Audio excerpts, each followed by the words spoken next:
வணக்கம் நண்பர்களே. இப்போ எல்லாருமே ரோபோ சங்கர் இறந்ததுனால மஞ்சக்காமலையில் தான் இறந்திருக்காரு. அதாவது தண்ணி அடிக்கிறனால தான், ட்ரிங்க்ஸ் ஆல்கஹால் அடிக்கிறனால தான் இறந்திருக்காரு இப்படின்னு சொல்லி பல பேர் பல சமூக வலைத்தளங்களில் அவருடைய ஃபோட்டோவை பாதி வச்சுக்கிட்டு, பாதி அவங்களுடைய பேசுகிறவங்க ஃபோட்டோவை வச்சுக்கிட்டு அவரை கமெண்ட் பண்ணுற மாதிரியே பேசுகிறாங்க. இது அவருக்கு கண்ணீரஞ்சலி செலுத்தாமல் இருப்பதை விட இப்படி கேவலப்படுத்தக்கூடாது என்று நெல்லை மாவட்டத்திலிருந்து வாசகன் ரிப்போர்ட்டர் சார்பாக வன்மையாக கண்டிக்கிறேன். ஏனென்றால் இதுக்கு முன்னக்கூட்டி கல்லீரல் பிரச்சனை இல்லாமல் சாகலையா? ஏகப்பட்ட பேர் செத்துருக்குறாங்க இல்லையா? ட்ரிங்க்ஸ் அடிக்கிறனால எவ்வளோ பேர் இறந்துருக்குறாங்க. இவரை மட்டும் மையப்படுத்தி அவருடைய ஃபோட்டோவை இப்படி அசிங்கப்படுத்தணுங்கிற ஒரு அநாகரிகமான செயலை செஞ்சுக்கிட்டு இருக்கிறவங்களுக்கு இது வன்மையாக கண்டிக்கிறேன். அதாவது கல்லீரல் பாதிப்பு கல்லீரல் பொறுத்த வரைக்கும் 500 விஷயங்களுக்கும் மேற்பட்ட இதில் அதை சுழற்சி செய்து கொண்டு தான் இருக்கிறது. முதல்ல அதை கல்லீரல் கெட்டுப்போச்சு நமக்கு உடனே தெரியாது. சில பேருக்கு அது ஒரு 60% 40% ஆனதுக்கப்புறம் தான் சில பேருக்கு தெரியும். சில பேருக்கு பிளட் வாமிட் வரும், சில பேருக்கு வலி வரும், சில பேர் வயிறு உப்பீச மாதிரி இருக்கும், எதுவுமே தெரியாது. அதுக்கப்புறம் தான் அவங்க டெஸ்டோஸ்கோப்பி இதெல்லாம் போய் மருத்துவம் டாக்டர் எல்லாமே பார்த்து வச்சு அதுக்கப்புறம் தான் தெரிய வரும். இதில் என்ன பிரச்சனைனே தெரியாது. சராசரியாக ஒரு காய்ச்சல் வருதுன்னா அதுக்கு முன்னாடி ஒரு அறிகுறி தெரியும். ஒரு தும்மல் வரும், ஒரு தலைவலி வரும், உடம்பு ஒரு சோர்வாக காட்டும், அப்புறம் என்ன கழிச்சு காய்ச்சல் வர மாதிரி தெரியும். ஆனால் இந்த சிம்டம் ஒரு சில பேருக்கு தெரியாது, உடல் ரீதியாகவே தெரியாது. இதனால் இது ஒரு காரணமாக வச்சுக்கிடலாம். ஆனால் இது எதுக்கெடுத்தாலும் இவரை போட்டால் காமிச்சு இதனால தான் இறந்தார், அதனால தான் இறந்தார், இதெல்லாம் ஒரு தேவையில்லாத ஒரு விமர்சனம் என்று சொல்லிக்கொண்டு உங்களுக்கு இந்த காணொலி ஒரு விழிப்புணர்வு காணொலியாகவே வைக்கிறேன். அதாவது பித்தப்பையில் கல் இருக்கும். சில பேருக்கு பித்தப்பையில் உள்ள குழாயில் வரக்கூடிய இதில் அடப்பு இருக்கும்.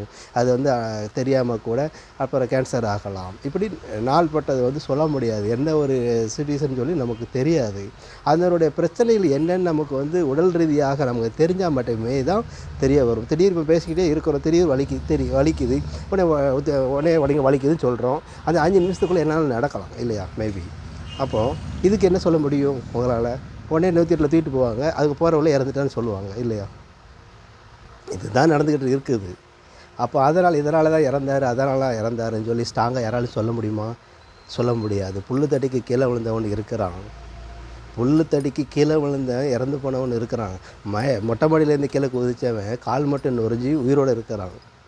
அப்படி இருக்கிற இந்த நம்ம சமுதாயத்தில் எதுக்கு எடுத்தாலும் ரோபோ சங்கர் சொல்லி அவர்களுடைய பெயரை களங்கப்படுத்தக்கூடிய அளவுக்கு இப்படி செய்யக்கூடாதுங்கிறதான் என்னுடைய வாதமாக வைக்கிறேன்.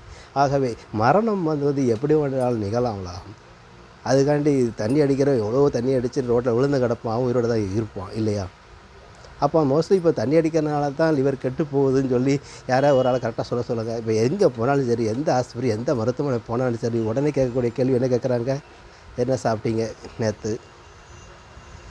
ட்ரிங்க்ஸ் ஆல்கஹால் பழக்கம் உண்டா இல்லையா? பீடி குடிப்பீங்களா? இந்த இது கண்டிப்பாக கேட்டு தான் செய்கிறாங்க இல்லையா? எனி ப்ராப்ளம் என்ன ஒரு இது போனாலும் சரி, நமக்கு அந்த கேட்கக்கூடிய கேள்வி இந்த 3 கேள்வி கேட்க தான் செய்கிறாங்க. அதுக்கு எடுத்ததெல்லாம் இதுதானே சொல்ல முடியுமா? ஒருத்தருக்கு எந்த பழக்கமுமே இல்லை, எதுக்கு சாப்பிட்றான்? இதுக்கு ஒரு பதில் சொல்லுங்கள் பார்ப்போம். எந்த கடை பழக்கமும் இல்லை, நல்லா சாப்பிட்றான் வைக்கிறான், அவ்வளோதான். வேறு எந்த பழக்கமும் இல்லை, சாப்பிட்றாங்க. இது என்ன சொல்ல முடியும்? அதனால் மரணம் எப்படி வேண்டாலும் வரலாம். நம்முடைய உடலை நம்ம தான் பார்த்துக்கிடணும், அவ்வளோதான் இதில் சொல்லக்கூடியது. 3 நேரம் சாப்பிட்றோம்னா அதுக்கு உண்டான என்னென்ன தேவைகள் ஒரு மனுஷனுக்கு ரோட்டில் நடக்கிறோம், லெஃப்ட் ரைட்டுன்னு எப்படி தெரியுது?